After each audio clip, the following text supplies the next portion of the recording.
I'm glad what just happened because now I can change things.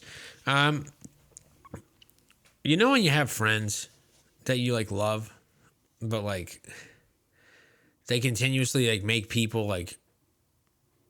I have a friend. Let's say his name is Joe, and people think that you're an asshole because like you kind of poop on Joe and like bring up like him being stupid and doing dumb things. But like at the end of the day, like I love Joe, and Joe, I've said this on countless occasions, is a way better person than I am. But Joe like continuously does ignorant shit like he's trying to do right now, like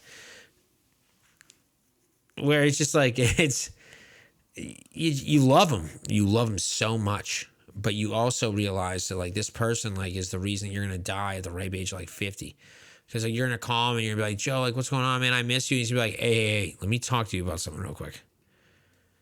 I had this like school trip when I was like 17 to Australia. Actually, was it New Zealand? Oh, who cares? So there's this kid named Michael. And then he just tells you some ignorant shit that doesn't matter at all.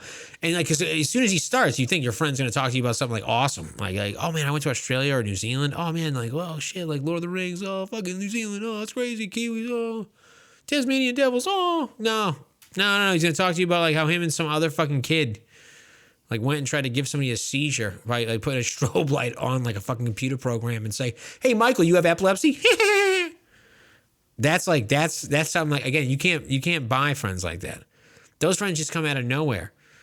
This same person, again, alias Joe, this person lived like less than 2 miles away from me at the same time, I feel, for like a solid period of time when we never knew each other. The reason we met, we had serendipitous. This guy was engaged to be married to somebody that he shouldn't have been, moved all the way to California, fell into my lap, and was like, yo, fuck this lady. I ain't marrying her. Her ass goes back east. And he's like, yo, let's be best friends. I want to maybe someday like be like inappropriately fucking like try to be seduced by somebody that starred in Mean Girls. Not Lindsay Lohan. Not even a girl. And now is happily married to another man and has a really good show on the Cook Network. That person, again, not me. I think I'm kind of handsome. That person didn't try to seduce me. They tried to seduce my friend Joe. Almost did it too well. If not for like me being on the phone being like, you need to leave because you're going to be on like television soon, and not for any good reason. He may or may not have made like horrible choices that could have changed the rest of his life. He might not have a child right now because of the scars that he'd have to be like trying to go through in therapy at this moment. And not in California because he wouldn't be able to afford it, because after the things that had happened, and I won't go into too much detail about it, like, because I mean, this guy literally loved Joe.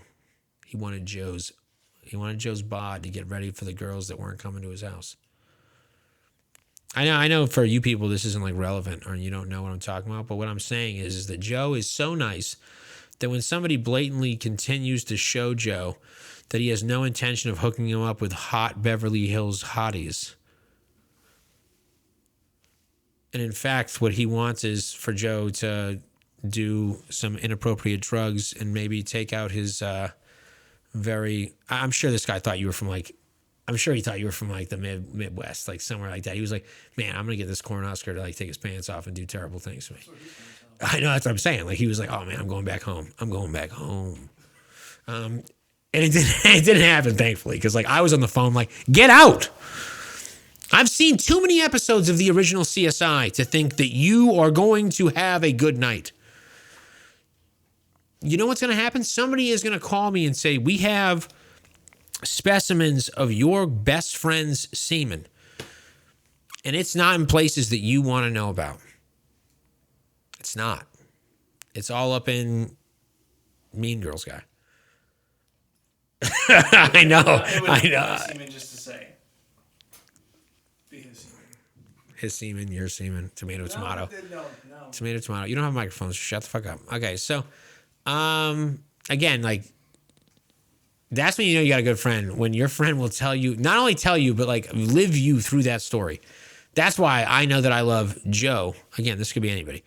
I I love Joe because I got to a front row seat to that night. Like I got the text saying, "Hey, should I stay? Do you want to come by? Here's the address." And I'm just imploring Joe. Not only do I need you to help me pay rent, but I need you to get home because nothing is going to happen that's good.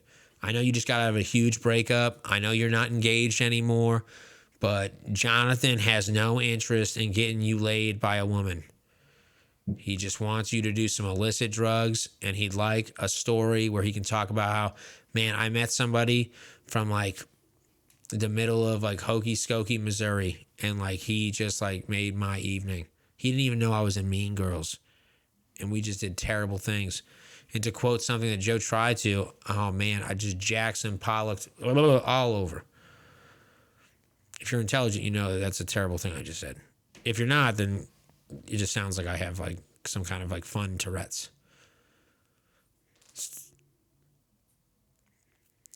This is the time to put on chapstick. Obviously, people are getting so nervous that they're putting on chapstick because this story's hitting too close to home. But again, have friends like that. Have friends that are willing to tell you that story, not only in first person, but continue to tell you that story because they care about you and they know that, you know what, this guy's going to help me move someday when I have a family with a beautiful woman. And they saved me from making a horrible decision. It's just again, get friends like that.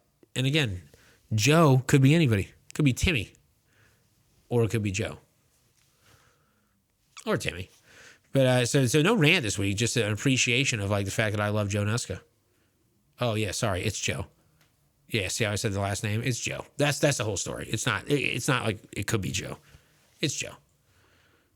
Sorry to the family. It didn't happen because I saved him. But it could have. So thank me. Merry March. Have a great night. Not a good vibe. Not a good vibe.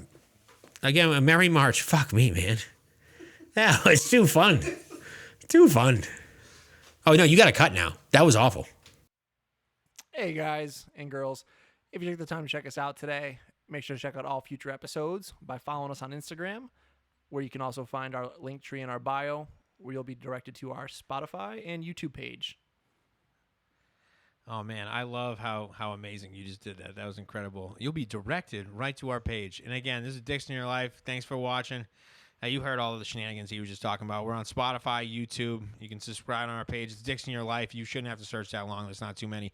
And it's Dicks with an X. Also, don't misspell it on Google. You can listen to him interrupt me with dumb anecdotes for the rest of the time. Have a good one, guys. Peace out. Shut the fuck up.